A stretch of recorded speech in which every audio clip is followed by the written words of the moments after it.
Buenas tardes, compañeros. Mi nombre es Emiliano Uribe Sánchez. El día de hoy les voy a exponer los avances que realicé tanto en mi protocolo de investigación como en el primer capítulo de mi tesis.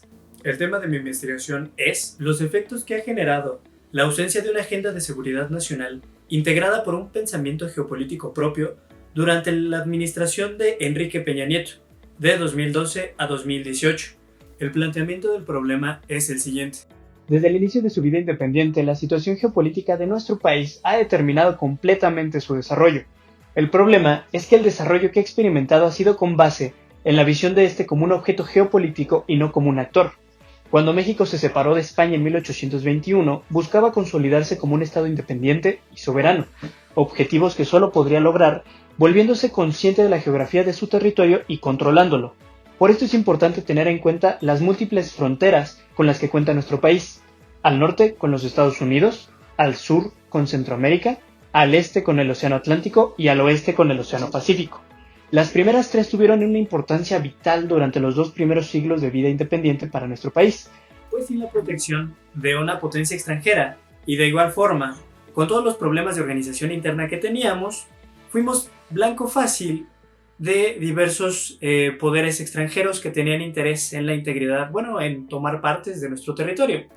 Desde el Atlántico, España creía en la posibilidad de una reconquista y fue por eso que envió en 1829 al buen Isidro Barradas.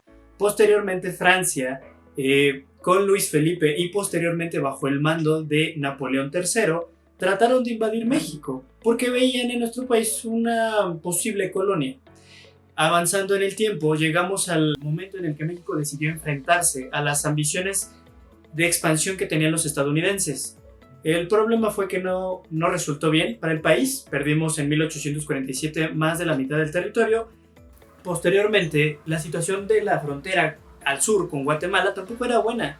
A México le querían robar Chiapas, tal cual Guatemala, en un intento por expandirse, tenía la ambición de cercenar nuestro territorio. Con el avance del tiempo, ya entrado el siglo XX, la integridad del territorio dejó de perfilarse como la principal amenaza a nuestra seguridad. El único factor de riesgo constante en la historia se materializó con el ascenso del poder estadounidense, pues la vecindad con aquel implicaba que la situación geopolítica de nuestro país fuera de vital importancia para su propia seguridad. Este argumento se vio respaldado durante la Primera Guerra Mundial, ya que lo que temían los estadounidenses era que tanto soviéticos como japoneses pudieran realizar un ataque desde nuestro territorio hacia su propio país. Con el inicio de la Guerra Fría, la importancia de nuestro país se incrementó nuevamente. Los efectos de la confrontación que se llevaba a cabo entre soviéticos y estadounidenses generó en más de una ocasión situaciones de crisis para nuestra seguridad. La única palpable fue la crisis de los misiles de Cuba en 1962. Esta amenaza del comunismo preocupaba a los líderes norteamericanos y los condujo a llevar ciertos golpes de Estado tanto en Centroamérica como en Sudamérica, y de esta manera las dinámicas en la frontera norte y en la frontera sur se llegaron a entrelazar. Todo esto cambia con la caída del bloque comunista, ya que la posición geopolítica de México sufrió cambios en su valoración. Al no tener un enemigo latente, los estadounidenses dejaron de ponerle tanta atención a México, y a partir de ese momento podría decirse que se descontaminó nuestra agenda de seguridad de la influencia estadounidense. Gracias a lo anterior, los elementos que integraban a la seguridad nacional sufrieron una revaloración y se empezaron a integrar nuevos, como el funcionamiento de la democracia, la protección del medio ambiente, la disminución de la pobreza y el narcotráfico. Aunque el fenómeno del narcotráfico ya se conocía en nuestro país, las características que empezó a adquirir le aseguraron un lugar entre los objetivos de seguridad nacional, cuya solución es fundamental para el funcionamiento de la vida en México. Como mencionaba, la Guerra Fría fue una oportunidad para que México desarrollara un pensamiento geopolítico propio, lo integrara en una agenda de seguridad y resolviera las problemáticas a las que se enfrentaba diariamente. Lo que sucedió fue que México hizo lo contrario, continuó trabajando con una agenda de seguridad que elaboró coyunturalmente.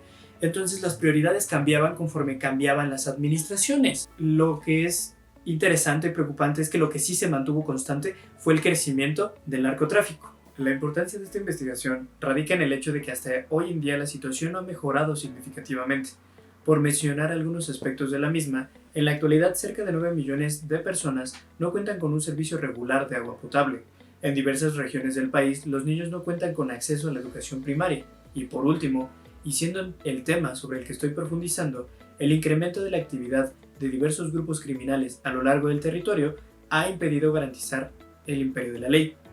Un documento entregado a finales de 2018 por el gobierno de Enrique Peña Nieto señala que en el país operan 6 grandes cárteles y más de 80 células delictivas. De acuerdo con dicho análisis, el cártel de Jalisco Nueva Generación es el grupo criminal con mayor presencia en el territorio, controlando cerca de 25 entidades. De forma subsecuente, encontramos que el cártel del Golfo tiene presencia en 14, los Zetas en 13 y el cártel del Noreste en 5.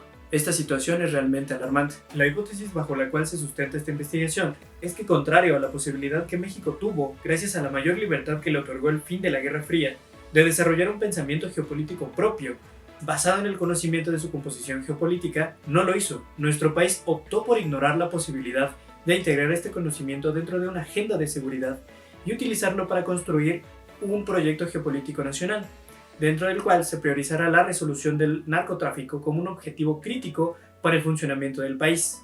¿Qué es la composición geopolítica? Según Nicholas Spigman, son los componentes fundamentales del Estado: el corazón o heartland, el espacio intermedio o hinterland, las vías de comunicación y las fronteras. Ahora hablemos sobre los objetivos particulares, que es de donde se desprende la estructura capitular de esta investigación. En este orden de ideas, en el primer capítulo se profundizará sobre el marco teórico y conceptual que sirve de sustento a nuestro tema. Se explicarán los postulados de la geopolítica clásica, se expondrán a sus principales autores y se profundizará en el pensamiento de Rudolf Helen y Nicholas Spigman para entender la importancia del territorio en el desarrollo óptimo de los órganos del Estado. Posteriormente, en el segundo capítulo, se procederá a analizar el fenómeno del narcotráfico, así como su evolución dentro de la agenda de seguridad nacional, para comprender su construcción como problema, identificar a los actores involucrados y detectar los problemas subyacentes en las estrategias implementadas. Por último, en el tercer capítulo se expondrán dos cosas. En primer lugar, la pérdida de territorio por parte del Estado mexicano, y en segundo lugar, el estado del pacto social durante el sexenio de Enrique Peña Nieto, debido a los efectos que ha tenido el aumento de poder y la actividad de las diversas organizaciones criminales, para argumentar así la importancia del desarrollo de un pensamiento geopolítico en el país. Sobre el marco teórico y conceptual. El tema de esta investigación se desarrollará con base en el conjunto de conceptos enunciados por la teoría geopolítica clásica. La teoría geopolítica clásica es una teoría que no se encuentra condensada dentro del trabajo de un solo autor. De hecho, una amplia parte de sus postulados fueron tomados de otros autores que se definían a sí mismos como estudiosos de otras ciencias. Este fue el caso del británico Harold John Mackinder y del estratega naval norteamericano Alfred Thayer Mahan. En este orden de ideas fue Rudolf Helen quien por primera vez utilizó el concepto en 1916 y lo definió como la influencia de los factores geográficos, en la más amplia acepción de la palabra, en el desarrollo político en la vida de los pueblos y los estados. Acerca de los métodos y técnicas de investigación. Para efectos de este trabajo de investigación, se escogió una metodología mixta que permite recurrir a técnicas de investigación tanto cuantitativas como cualitativas. Esto nos proporcionará la posibilidad de comprender de una mejor manera el problema que estamos abordando. Se recurrirá a la recopilación de materiales escritos acerca de la seguridad nacional, así como a la recopilación de estadísticas elaboradas por diferentes organismos de evaluación, con la finalidad de que los indicadores sociales sobre violencia, desigualdad social e inseguridad confirmen la validez de los argumentos desarrollados. En mi primer capítulo desarrollé varios apartados, de los cuales rescato lo siguiente. En la introducción, que la vida en la Tierra se ha visto influenciada por diversos factores geográficos desde hace tanto tiempo que es posible remontarnos a la prehistoria. Prueba de ello es que durante el periodo paleolítico, los primeros homínidos eran obligados a migrar debido a las condiciones climatológicas que les impedían encontrar los recursos que necesitaban para subsistir.